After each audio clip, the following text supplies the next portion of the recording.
Hello and welcome back to Southern Sports Network. I'm Slinky Jones. And I'm Allie O'Connor, here to update you on the latest in Mocs sports news. Baseball dominated Florida Tech with wins in both games of the series. This brings the number 2 ranked Mocs win streak to 10 as the game prepares to take on West Palm Beach this weekend. The women's softball team battled it out against Florida Tech last weekend, where they ultimately fell 4-1. Aubrey Elders set a new world record with her 19th relief appearance on the season.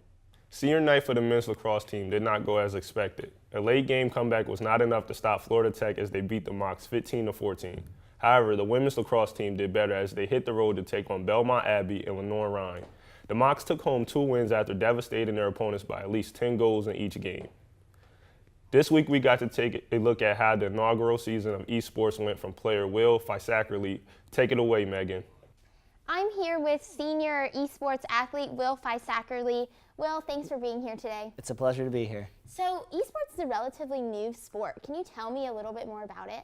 Yeah, so when we talk about esports, we're actually not just talking about one specific sport. We're talking about a whole bunch of different video games that are under the realm of esports. So specifically for this school in our inaugural season, for this semester we had League of Legends and we had Hearthstone. Both are sports right now that garner hundreds of thousands of views. League of Legends in 2013 actually got 27 million views for its final.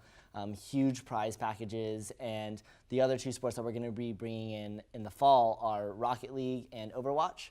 So when we talk about esports, we're talking about all these different video games with all these different team members. That's so awesome, and I know you said it was you guys' inaugural season. How was your season this year? So for the league team, of which I'm not a part of, they went 2-4 during the regular season. So they weren't able to qualify for playoffs, but they did rebound. They went to a tournament at Florida Polytechnic, and they actually placed 3rd place. And they played against teams all over the state of Florida, including University of Florida, University of Central Florida. So they did pretty well there. They actually also were playing in a cup this past weekend and went 11-0. So they're doing a lot on the rise. My personal sport, Hearthstone, we went 7-7 on the season. We were 1 game out from qualifying for the playoffs.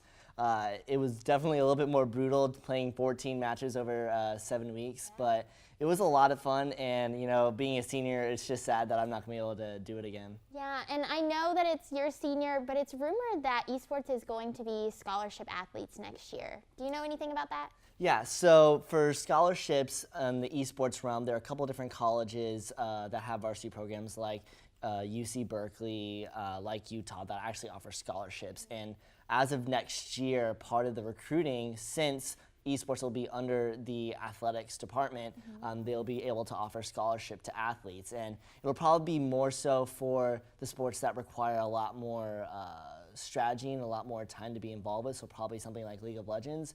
But there's just a whole realm of possibility for scholarships, and I don't know whether those will be full ride or not, but I definitely know they're going to be offered. Well, that's awesome, because I think esports is so cool because it's something that we've never seen before, and it's something that requires so much strategy, and I think that's something people don't really understand about it. So thank you so much for being here today and for telling us a little bit more about it. Thank you for having me. Yeah. Now back to you, Slinky. Thank you, Megan and Will. The track team traveled to Pennsylvania to compete at the Bison Outdoor Classic. The Mocs broke NCAA Division II records as Mason Jones and Addison Cantor posted the 1st and 2nd fastest times for freshman runners.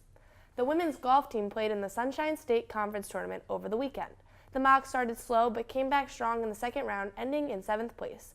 The team will play next at regionals in Memphis, Tennessee. The women's tennis team had their senior night last Friday, where they brought home a 9-0 win, bringing their overall score 14-6. Thank you for joining us on this week's edition of Southern Sports Network. I'm Slinky Jones. And I'm Allie O'Connor. We'll see you next semester.